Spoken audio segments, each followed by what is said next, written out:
বিসমিল্লাহির রহমানির রহিম। আজ কথা বলবো আবাসন খাত নিয়ে। ন্যাশনাল এমপ্লয়মেন্ট হিউম্যান রাইটস ফাউন্ডেশনের পক্ষ থেকে, সিটিজি টাইম এবং চ্যানেল কর্ণফুলীর পক্ষ থেকে দেশবাসী বিশ্ববাসীকে সালাম, শুভেচ্ছা, অভিনন্দন জানাচ্ছি। আজ কথা বলবো আবাসন নিয়ে। আমরা জানি অন্ন, বস্ত্র, বাসস্থানের মানুষের অতি প্রয়োজনীয়। তার মধ্যে একটি হলো বাসস্থান।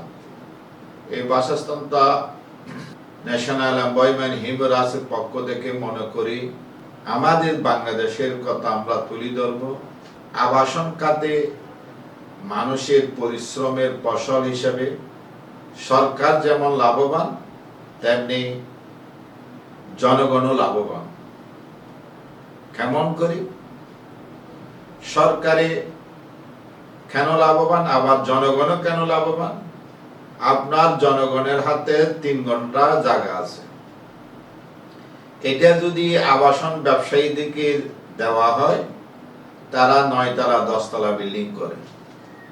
তখন এই বিল্ডিং এর 40% হিসাবে, 50% হিসাবে সে একটা অফারযোগ্য টাকাও পায়।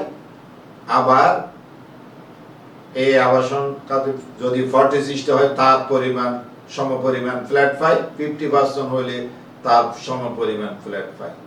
তাহলে সে শুধু জায়গার বিনিময়ে সে লাভবান হলো। তারপর কারা আবার লাভবান? সরকার।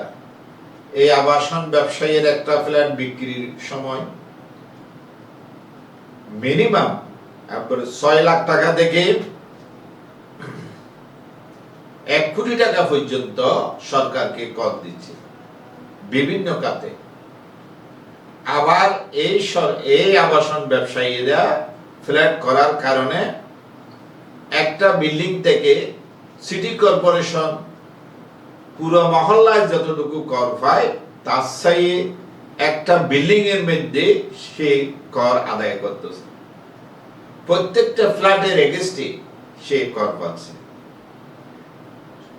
আগত কর পাইতো শুধু মাত্র একটা আবাসনের এই যে 2 ঘন্টা জায়গার উপরে একটা 2 তলা 3 তলা বিল্ডিং করছে, সেই বিল্ডিং এর উপর কর পাইতো।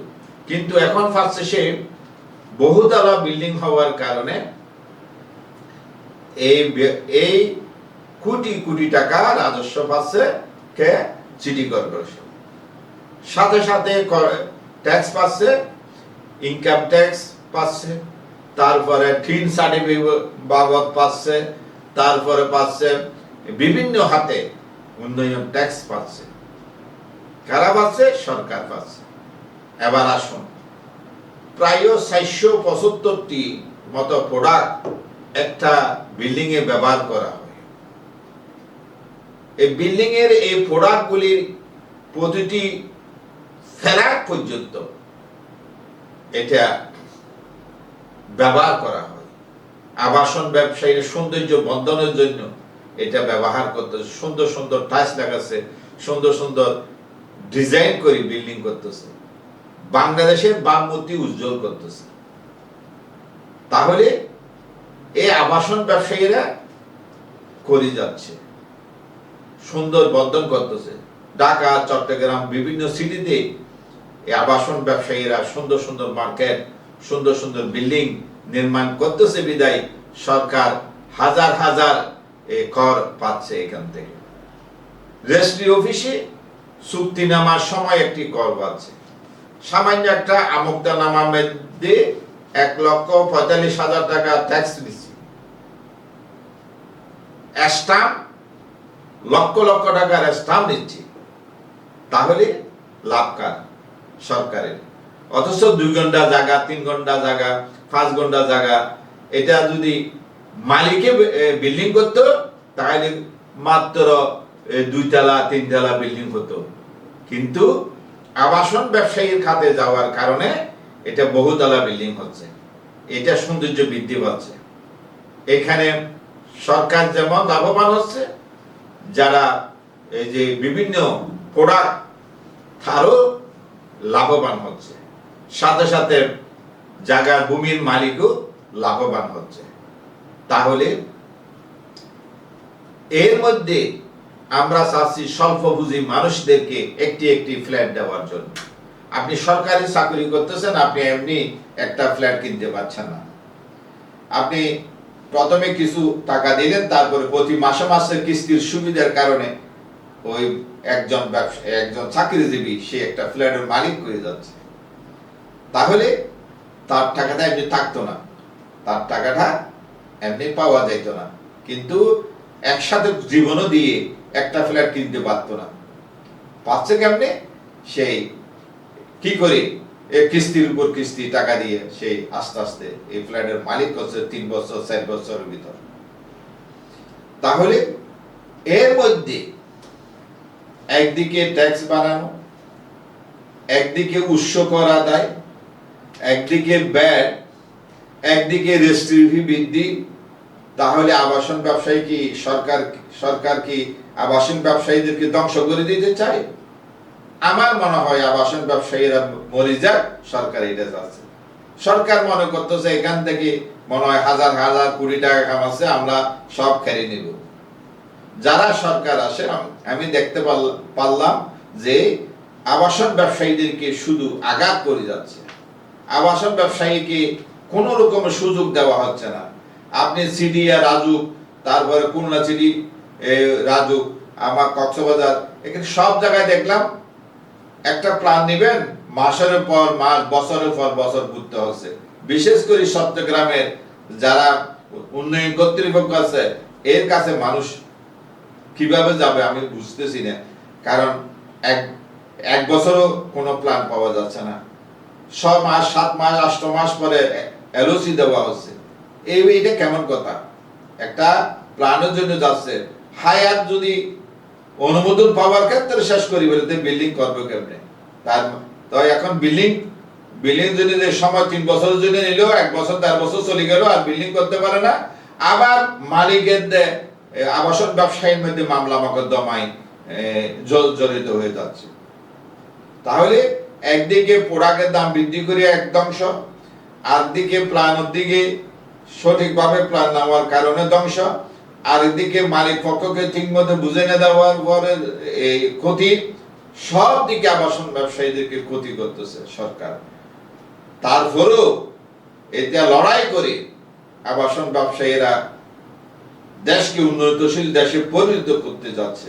প্রত্যেকটা জায়গায় আপনি দেখবেন ডেভেলপাররা, ব্যবসায়ীরা, রেহাবের বিশেষ করে রেহাবের যে অ্যাসোসিয়েশনের মাধ্যমে আমরা যারা আছি, আমরা আপ্রাণ চেষ্টা করে যাচ্ছি দেশকে উন্নয়ন করার জন্য। আর সেই সুযোগটা সরকারে যদি আমাদেরকে দেয়, তাহলে আমরা মনে করব একদিকে স্বল্প পুঁজির মানুষ একটা ফ্ল্যাটের মালিক হবে, অন্যদিকে দেশ ডেভেলপ হবে, আবার সরকার রেভিনিউ আদায় করতে পারবে। তাহলে চতুর্দিকে যে সংস্থা থেকে লাভবান হচ্ছে সরকার। মনে করেন আপনি 3 ঘন্টা জায়গা রেজিস্ট্রি দিলে কত টাকা পাইতেন? প্রত্যেকটা 10 তলা বিল্ডিং এর মধ্যে, 12 তলা বিল্ডিং, 22 তলা বিল্ডিং এর মধ্যে কত লক্ষ লক্ষ টাকা আপনার সরকারের টাকা পাচ্ছে, যেটা রেজিস্ট্রির ব্যাপারে আদান প্রদান হচ্ছে। একটা রেজিস্ট্রির মধ্যে অধিকও 2% 3% বৃদ্ধি করা হয়েছে। তাহলে এইভাবে যদি চলতে যায়, তাহলে দিন দিন আবাসন ব্যবসায়ী অনেক কমে গেছে। 2200 মতো আবাসন ব্যবসায়ী রেহাবের সাথে জড়িত, এখন কমতে কমতে 700-800 মতো হয়ে গেছে। কেন? মানুষ টিকতে পারছে না। সরকারের চাপ, মূল্য বৃদ্ধি, আবাসন ব্যবসায়ী যে ফ্ল্যাট বিক্রি করার কথা 8,000 টাকা, 10,000 টাকা, 20,000 টাকা, সেটা এখন আর সেল করা যাচ্ছে না। কারণ সব দিকে জিনিসপত্র মূল্য বৃদ্ধি। একদিকে সরকারি কর, অন্যদিকে জিনিসপত্র মূল্য বৃদ্ধি, আবার মালিক পক্ষ আবাসন ব্যবসায়ীর মধ্যে সংঘাত শুরু হয়ে যাচ্ছে। কারণ ঠিক মতো প্ল্যান না পাওয়ার কারণে সব দিকে ক্ষতিগ্রস্ত হচ্ছে। তাই আমি অর্থমন্ত্রী, আমাদের চট্টগ্রামের সন্তান, আমরা ওনার কাছে অনুরোধ করতে চাই আবাসন ব্যবসায়ীদেরকে নিয়ে একটু ভাবুন। আর আমার মনে হয় আবাসন ব্যবসায়ী বেশ কয়েকজন এমপি মন্ত্রী আছে, তারা আবাসন ব্যবসায়ীর ব্যাপারে কোনো ভূমিকা আমরা সংসদে দেখতে পাইনি। তাই অনুরোধ করব, একটু সচেতন হন। আপনি দায়িত্ব পাইছেন, আপনার দায়িত্ব তার খারে নিবে না। আপনি ব্যবসায়ীদের সুযোগ দিলে সরকার যেমন লাভবান হবে, আবার বিদেশ থেকে কোটি কোটি মিলিয়ন যে টাকা ডলার আসতেছে, এটা আবাসন ব্যবসায়ীদের আবাসনের কারণে, আবাসন কেনার জন্য টাকা বাড়াচ্ছে।